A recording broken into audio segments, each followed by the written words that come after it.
প্রতি মাসে একবার হলো নোয়াখালীতে গিয়ে থাকি। আর নোয়াখালীতে গেলে আমার আম্মারা সবসময় বলে, আম্মা কি খাইবেন কি খাইবেন কি খাইবেন। আর আমার আম্মার একটাই কথা, আমি কাচ্চি ডাইনের কাচ্চি খামু। আমাদের বাড়ি এমন এক জায়গা, আমাদের বাড়ি থেকে প্রায় কাচ্চি ডাইন 30 থেকে 35 কিলোমিটার দূরে। আর কাচ্চি ডাইন হচ্ছে আমাদের একদম মাইজদি শহরের মধ্যে।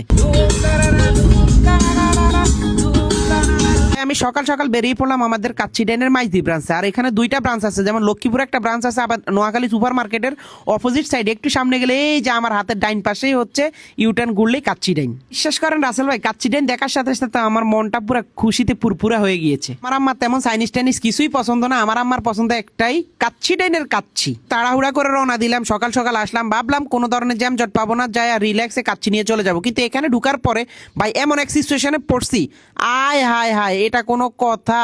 পরিমাণ মানুষ এই সকাল সকাল কাচ্চি ডাইনের ভিতরে, আল্লাহু আকবার। বাইরে ভাই আমগো নোয়াখালী ব্রাঞ্চ মানে পুরা কোবালাইতে আছে মানুষে কাচ্চি খাইতে খাইতে। আয় হ্যাঁ হ্যাঁ, মানে কোনো সিট নাই, আমি কোনো সিটে পাইতেছি না, তো কোনো সিট পাইতেছি না, এখন কি করা যায়? তারপর আমি চলে গেলাম কাচ্চি ডাইনের কিচেন রুমে চলে গেছি। কিচেন রুমে যাই চিকেন হাতানো শুরু করলাম। আর চিকেনের এরোমা হুনি আমি কিছুক্ষণের জন্য অজ্ঞান হয়ে যেতাম।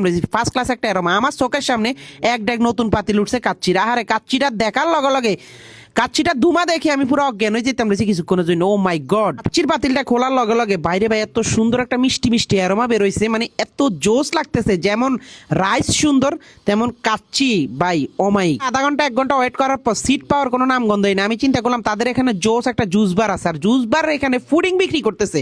ভাই ফুডিংটা এতটাই টেস্টি, আমি ফুডিংটা মুখে দেওয়ার সাথে সাথে ওই জুস বারের যে লোকটা আছে, লোকের দিকে প্রায় আধা ঘন্টা তাকাইছিলাম, ভাই এটা কি বানাইছেন। ভাই প্রায় আধা ঘন্টা 1 ঘন্টা ওয়েট করার পরে এক চিপার মধ্যে একটা সিট পাইলাম ভাই, অনেক কষ্টের পর সিটটা পাইছে। আমার কথা হচ্ছে বাইরে ভাই এখান থেকে উঠা যাবে না, উঠলেই সিট বুকিং, উঠলেই সিট বুকিং। কাচ্চিডেন যেহেতু একটা ইন্টারন্যাশনাল ব্রাঞ্চ, বিশ্বের যে কোনো জায়গায় যে জায়গায় তাদের ব্রাঞ্চ আছে, সব জায়গায় কাচ্চির রেট সেম রেট, একই রেট, এটা এখনো পরিবর্তন তারা করে নাই। এবং দেখতে দেখতে আমাদের খাবার চলে আসছে ভাই, খাবার দেখার সাথে সাথে আমার দিব্যার মধ্যে লোল চলিয়েছে। আমি এখানে অর্ডার দিছি কি জানেন, 1:2 দুইটা কাচ্চি আমি আর রাফিকের জন্য, তারপর দিছি খাসির রেজালা, মুরগির রোস্ট। ও মাই ভাইয়া, খাবারটা দেখতে যে কি লাগতে আছে, ইস কোন সময় খামু। কারণ ভাই আমগো নোয়াখালীর মধ্যে মানে খুবই মানে জমজমাট এবং খুবই ফ্রেশ ফুডের জন্য বেস্ট একটা প্লেস হচ্ছে কাচ্চি ডাইন। আর কাচ্চি ডাইনের কাচ্চি খুব খাচ্ছি, আরাম পাচ্ছি। আর নোয়াখালী গেলে ভাই কাচ্চি আমি মিস করি না। এই মাইজদি শহরে আমগো সাটকিল বাজারে তাই আমি কাচ্চি খাইয়া যাই। এটা টেস্ট আসলে মানে এখন যে আমি ভয়েস দিতেছি, আমার এখনো জিব্বার মধ্যে আনি চলে ইতে আছে, উফ যা বলার বাইরে। তারপর শসা টসা নিয়ে একদম কাচ্চিটা নিয়ে, কাচ্চির লেগ রোস্ট নিয়ে সব রেডি করে জ্বালাইছে। আর একটু চাটনি না নিলে তো হয় না, চাওতে চাটনি, কাচ্চি খাবো চাটনি দিয়ে। পরে একটু লেগ রোস্ট যেটা মানে লেগ পিস পাইছি আমি, লেগ পিসের একটু মাংস নিলাম, একটু চাটনি নিলাম, বিসমিল্লাহ পরে যখন মুখে দিলাম ভাই, মানে এতটাই সুস্বাদু এবং এতটাই অমায়িক। আর আলুটা ভাঙার পরে যখন মানে সফটনেস এবং আলু চাটনি আর একটু মাংস দিয়ে মেখে খাওয়ার মধ্যে জাস্ট অন্য লেভেলের একটা টেস্ট আছে ভাই।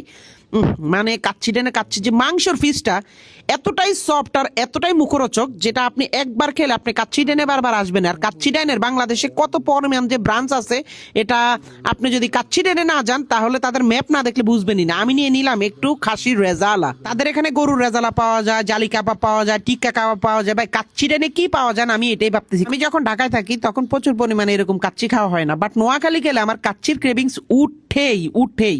আর রোস্ট আমার দিকে তাকাইছে, রোস্ট বলতেছে খা খা খা, আমায় কামড়াই কামড়াই খা, আমায় চুষে চুষে খা। তারপর আমি একটু চুষে চুষে খেলাম কি, তাদের সবচেয়ে মজাদার যে বাদাম শরবত, সেটা বাদাম শরবত খাইতে খাইতে আমি আবার আরেকটা বাদাম শরবত অর্ডার দিছি। কারণ ভাই তাদের পিন্নি বাদাম শরবত এগুলো যদি খাবারের পর আবার না খাই তাহলে তো কাচ্চি ডাইনের পরিপূর্ণতাই হলো না। শাল্লা করে কাচ্চি ডাইনের কাচ্চি মানুষ যতটা পছন্দ করে, কাচ্চি ডাইনের পিন্নি তার থেকে বেশি পছন্দ করে। আর এখন তাদের এখানে নতুন নতুন কিছু আইটেম আসছে, যেমন ফুডিং, ফালুদা, ভাই কি নাই কাচ্চি ডাইনের মধ্যে, বিভিন্ন ধরনের ফ্রেশ জুস। ও মাই গড, যা কাচ্চি ডাইন যে এতটা পরিপূর্ণ হয়ে গেছে বা এতটা পরিবর্তন হয়েছে এটা আসলে বুঝলাম না। তো আজকের ভিডিওটা কেমন লাগছে অবশ্যই কমেন্ট করে জানাবেন, এবং অনেকগুলো পার্সেল নিচে আমার জন্য। সব ভালো থাকবেন, আল্লাহ হাফেজ।